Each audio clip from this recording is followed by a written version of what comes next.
Mi padre en su cumpleaños dijo, siéntate junto al basurero, es donde te mereces estar, mientras toda la familia reía, así que le regalé un aviso de desalojo y le dije, cállate anciano, tienes 2 días para irte de mi casa.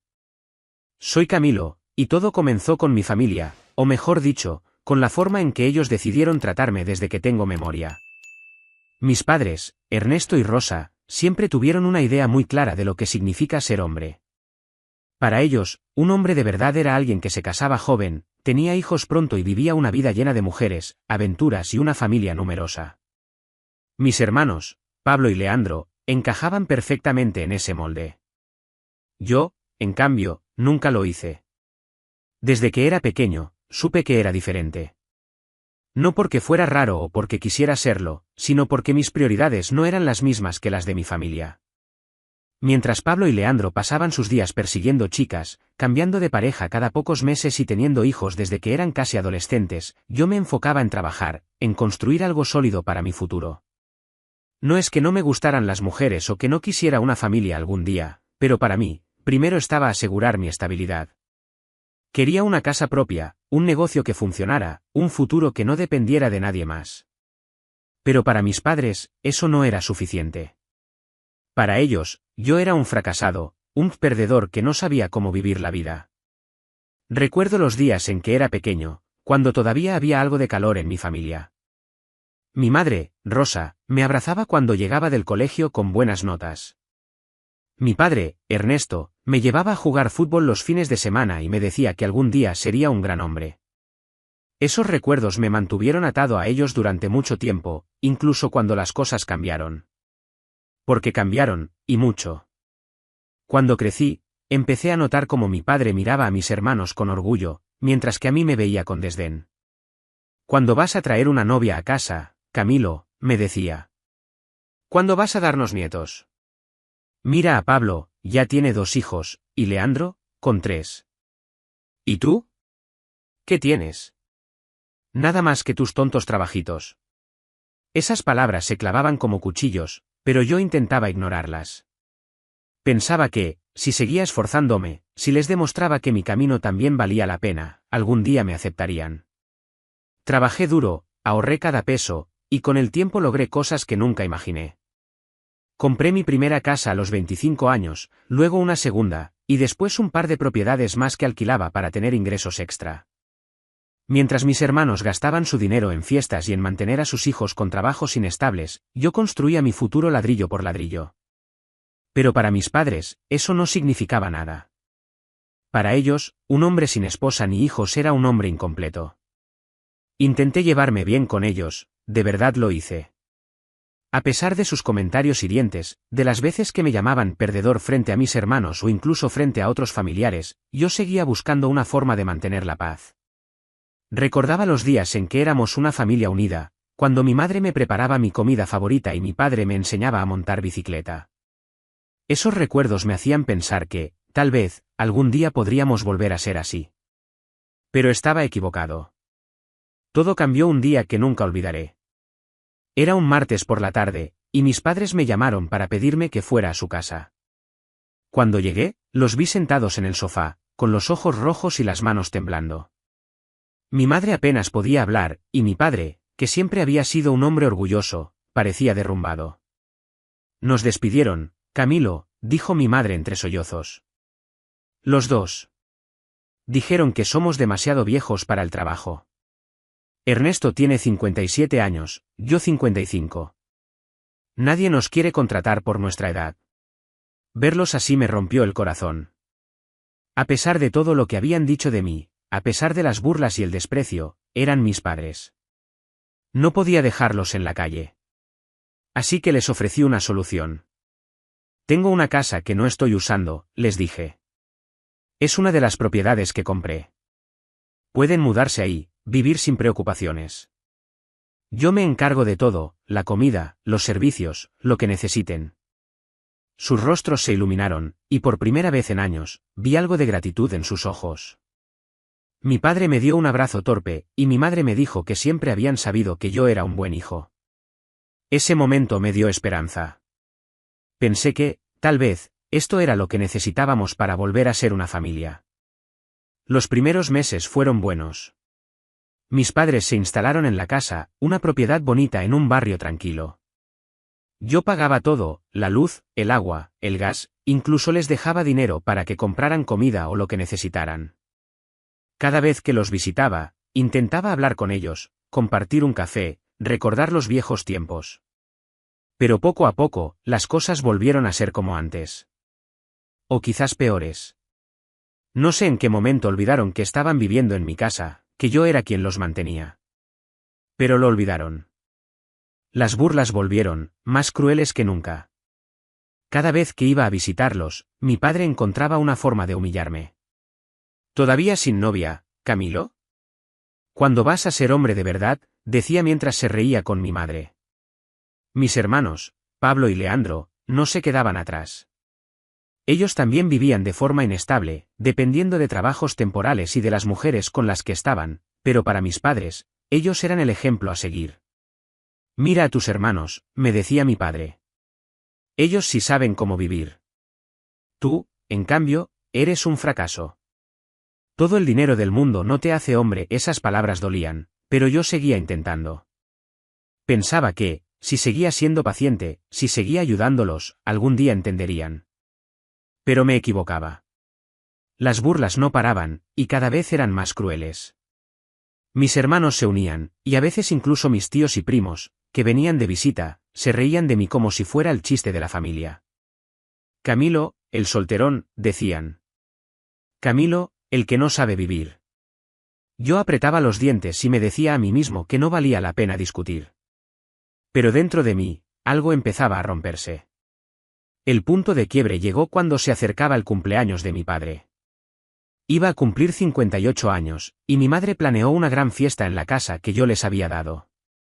Toda la familia estaría ahí, mis abuelos, mis tíos, mis primos, mis hermanos con sus hijos. Yo sabía que sería una oportunidad más para que me humillaran, pero también sabía que no podía seguir soportándolo. Había llegado el momento de poner un límite. No iba a permitir que me trataran como basura en mi propia casa. Hablé con un abogado amigo mío, alguien en quien confiaba. Le conté todo, cómo mis padres vivían de mí, cómo me humillaban, cómo mis hermanos se burlaban de mí a pesar de que yo era quien mantenía a la familia. Quiero sacarlos de la casa, le dije. No quiero seguir siendo su cajero. Él me explicó mis derechos y me ayudó a preparar un aviso de desalojo. Lo pusimos en un sobre bonito, como si fuera un regalo. La idea era simple, en el cumpleaños de mi padre, cuando todos estuvieran reunidos, le daría mi regalo. No solo iba a ser un desalojo, iba a ser un mensaje. Nadie, ni siquiera mi familia, iba a seguir humillándome. El día del cumpleaños de mi padre me desperté temprano, con el corazón latiendo fuerte, no de nervios, sino de una mezcla de rabia y determinación. Había pasado semanas planeando este momento, y aunque una parte de mí todavía sentía un nudo en el estómago por lo que estaba a punto de hacer, otra parte, más fuerte, me decía que era lo correcto. Ya no podía seguir viviendo bajo el peso de las burlas de mi familia. Ese día, el cumpleaños número 58 de Ernesto, iba a ser el día en que les mostraría a todos que no era el perdedor que creían. Me vestí con cuidado, no porque quisiera impresionar a nadie, sino porque quería sentirme seguro. Me puse una camisa blanca, unos jeans oscuros y mis zapatos favoritos, los que usaba cuando cerraba un trato importante. En mi maletín, guardé el sobre con el aviso de desalojo, envuelto en papel de regalo rojo con un lazo dorado. Era irónico, casi poético. El regalo que mi padre recibiría no era algo que pudiera colgar en la pared o presumir a sus amigos. Era una lección, una que llevaba años mereciéndose.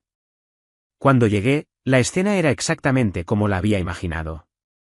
La casa estaba llena de vida.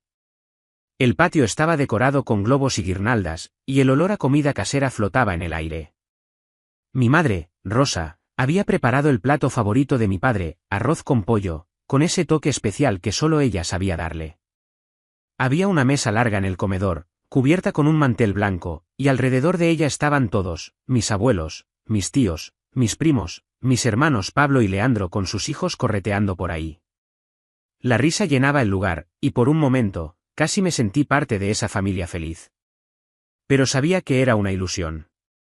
Para ellos, yo no era más que el blanco de sus bromas. Entré con una sonrisa forzada, saludando a todos como si nada. Mi madre me dio un abrazo rápido, pero sus ojos apenas me miraron. Mi padre, en cambio, estaba en el centro de todo, como si fuera el rey de la casa.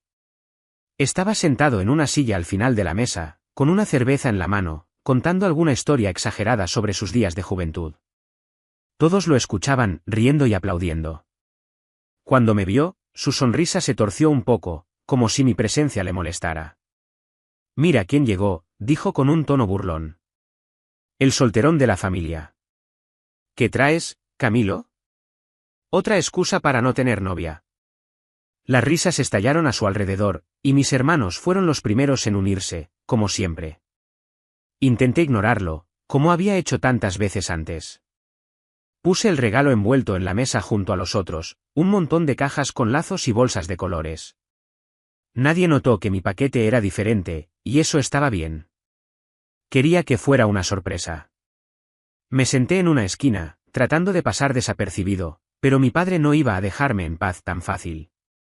Mientras todos charlaban y comían los aperitivos que mi madre había preparado, él seguía lanzando comentarios. «Miren a Camilo, sentado ahí como si fuera invisible», dijo en un momento, alzando la voz para que todos lo oyeran. «Así es él, siempre escondiéndose. Ni hijos, ni mujer, ni nada. Solo sus casas y su dinero. ¿De qué te sirve todo eso si no tienes una familia, eh?» Las risas volvieron, más fuertes esta vez. Mis tíos asintieron, mis primos se rieron por lo bajo, y hasta mis abuelos, que normalmente eran más discretos, soltaron una risita. Pablo, mi hermano mayor, añadió su propio veneno: «Tal vez Camilo está esperando a la mujer perfecta, pero a este paso, va a terminar solo con sus propiedades». Leandro, siempre el más cruel, remató: «O tal vez ya se rindió. No todos tienen lo que se necesita para ser hombre de verdad». Mi madre no dijo nada, pero su silencio era igual de doloroso. Ella siempre apoyaba a mi padre, siempre estaba de su lado, incluso cuando sus palabras me cortaban como navajas. Apreté los puños debajo de la mesa, sintiendo cómo la rabia crecía dentro de mí. Pero me contuve. Todavía no era el momento. Quería esperar hasta la hora de la comida, cuando todos estuvieran sentados, cuando mi padre estuviera en su punto más alto de arrogancia. Así que seguí sonriendo, asintiendo, fingiendo que sus palabras no me afectaban. Pero cada comentario, cada risa, era como una gota más en un vaso que ya estaba a punto de desbordarse. Llegó el momento de sentarnos a comer. La mesa estaba llena de platos humeantes, arroz con pollo, ensalada, plátanos fritos, y un pastel de cumpleaños en el centro con velas aún sin encender. Todos tomaron sus lugares, y yo me senté en una silla al lado de mi madre. Pero antes de que pudiera siquiera tocar mi plato, mi padre me miró con esa sonrisa cruel que había perfeccionado con los años. «Oye, Camilo», dijo, alzando la voz para que todos lo oyeran. «Tú no puedes sentarte ahí. Esa mesa es para los que valen la pena. Siéntate junto al basurero, es donde te mereces estar, fracasado». El silencio que siguió duró solo un segundo, pero se sintió como una eternidad. Luego, las risas estallaron, más fuertes que nunca. Mis hermanos se doblaban de la risa, mis tíos aplaudían, y hasta los niños, que apenas entendían lo que pasaba, se reían porque los adultos lo hacían. Mi madre bajó la mirada, pero no dijo nada. Nadie dijo nada en mi defensa. Me miraron como si fuera un chiste, como si mi existencia fuera algo de lo que podían burlarse sin consecuencias. Me levanté lentamente, con el corazón latiendo tan fuerte que pensé que todos podían escucharlo. Pero no me fui al basurero, como mi padre esperaba. En cambio, caminé hacia la mesa de los regalos y tomé el sobre envuelto en papel rojo. Todos me miraron, algunos todavía riendo, otros con curiosidad. Mi padre alzó una ceja, como si pensara que iba a hacer algo estúpido para complacerlo. Pero yo ya no estaba jugando su juego. «Cállate, anciano», dije, y mi voz salió más firme de lo que esperaba. El silencio fue instantáneo. Las risas se detuvieron, y todos me miraron como si hubiera cometido un delito. Mi padre abrió la boca para decir algo, pero no le di tiempo. Caminé hacia él, con el sobre en la mano, y lo puse frente a él. «Aquí tienes tu regalo», dije. «Ábrelo. Porque desde este momento, Tienes 2 días para irte de mi casa. El aire en la habitación se volvió pesado. Mi padre frunció el ceño, confundido, y tomó el sobre con manos temblorosas. Lo abrió, rompiendo el papel con torpeza, y sacó el documento. Sus ojos recorrieron las palabras, y su rostro pasó de la confusión a la furia en cuestión de segundos. «¿Qué es esto?», gritó, levantándose de la silla. «¿Un aviso de desalojo? Tú, un desagradecido, ¿te atreves a echarme de mi casa?» «No es tu casa», respondí, manteniendo la calma aunque por dentro sentía una mezcla de rabia y alivio. «Es mi casa. Yo la compré. Yo pago todo. Y estoy cansado de que tú, mi madre y mis hermanos me traten como basura. He soportado tus burlas durante años, Ernesto. Te di un lugar para vivir cuando no tenías nada, y en lugar de agradecerme, sigues humillándome». Se acabó. El silencio en la mesa era absoluto. Nadie se atrevía a hablar. Mi madre finalmente levantó la mirada, con lágrimas en los ojos, pero no era tristeza lo que vi en ella. Era enojo. «¿Cómo te atreves a hablarle así a tu padre?», dijo, su voz temblando. «Después de todo lo que hemos hecho por ti». «Todo lo que han hecho por mí», repetí, casi riendo de lo absurdo que sonaba. «Lo único que han hecho es burlarse de mí, decirme que soy un fracaso porque no vivo como ustedes quieren. Les di una casa, comida, todo lo que necesitan, y aún así no es suficiente. Siempre encuentran una forma de hacerme sentir menos. Pero eso se termina hoy». Mis hermanos se pusieron de pie, listos para defender a mi padre. Pablo, siempre el más impulsivo, dio un paso hacia mí. «Eres una basura, Camilo», dijo. «¿Echar a tus propios padres? ¿Quién te crees que eres?». Leandro lo respaldó: «Esto es bajo, incluso para ti. No tienes corazón». «No tengo corazón», repetí, mirándolos a los ojos. «Ustedes, que se han pasado la vida burlándose de mí mientras yo los mantengo, ¿me dicen que no tengo corazón?». 2 días. Tienen 2 días para irse, o vendré con la policía. No estoy jugando. Me di la vuelta y salí de la casa, dejando atrás un silencio que pesaba como plomo. Esa noche, mi teléfono no paró de sonar. Llamadas de mi madre, de mi padre, incluso de mis tíos, todos suplicando, gritando, insultándome. Bloqueé sus números uno por uno. No había vuelta atrás. Había tomado una decisión, y no iba a dejar que sus palabras me hicieran dudar. 2 días. Eso era todo lo que les quedaba. Los 2 días pasaron como un suspiro, pero al mismo tiempo se sintieron eternos. Cada hora que transcurría me acercaba más al momento en que tendría que enfrentarme a mis padres por última vez. El día del desalojo llegó, y junto con mi abogado fuimos a la casa donde estaban mis padres. Cuando llegamos, la calle estaba tranquila, pero mi corazón latía como si estuviera a punto de explotar. 2 patrullas de policía estaban estacionadas frente a la casa, y los oficiales nos esperaban con expresiones serias. Golpeamos la puerta. 1 vez, 2 veces, 3 veces.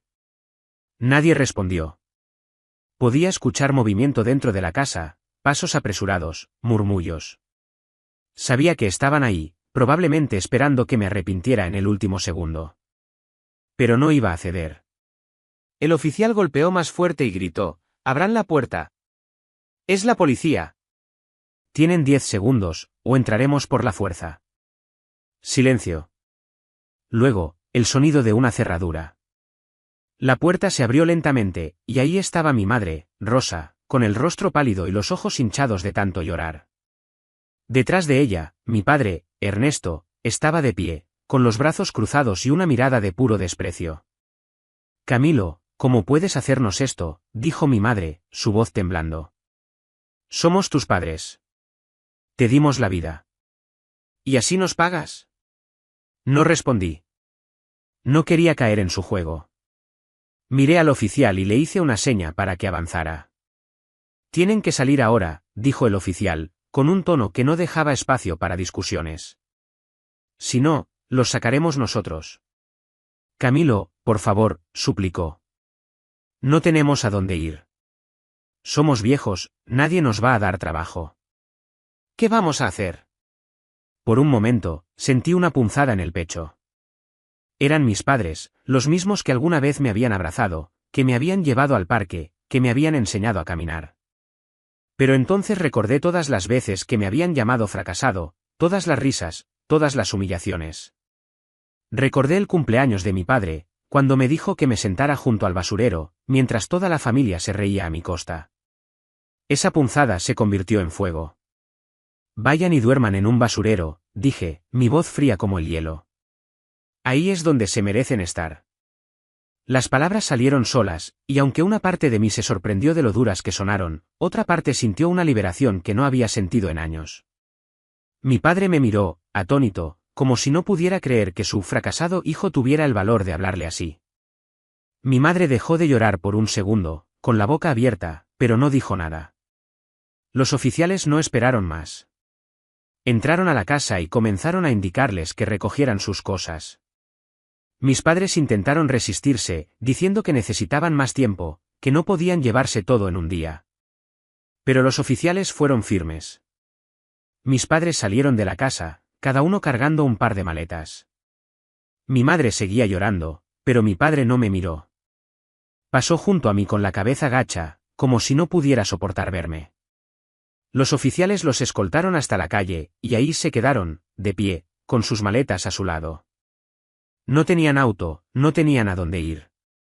Una parte de mí quiso preguntarles qué harían, pero me contuve. No era mi responsabilidad. No después de todo lo que habían hecho. Unos días después, me enteré por un primo lejano que mis padres habían terminado en un centro de refugiados. Nadie los había contratado por su edad, y sus ahorros, si es que tenían alguno, se habían agotado. Mis hermanos, como siempre, no podían ayudarlos, estaban demasiado ocupados con sus propias vidas desordenadas. Una parte de mí sintió lástima, pero no suficiente como para cambiar de opinión. Ellos habían elegido su camino, y yo el mío. Nunca volví a hablar con mis padres. No sé si algún día lo haré. Tal vez, en el fondo, todavía espero que un día entiendan el daño que me hicieron. Pero si ese día nunca llega, no importa.